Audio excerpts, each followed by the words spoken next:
how to find contacts on Facebook or how to sync contacts on Facebook.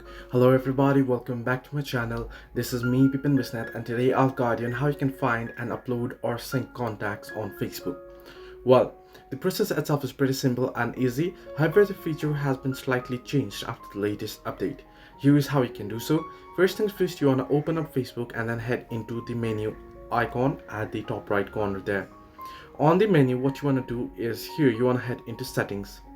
Once under settings on your Facebook, you'll see the option that says account center, so you want to tap on it, and under account center you'll find the option that says account settings.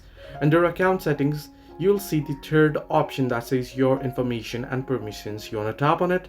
Once you tap on it, here you can see the option that says upload contacts right there on the screen. Tap on it and now choose your Facebook account, and here you can see continuous contacts upload. You'll get the option, you can turn it off or you can turn it on. So this is the way that you can upload and sync contacts on Facebook. Hope this helps you. To like and subscribe, and do not forget to leave a comment down below if you have any further issues.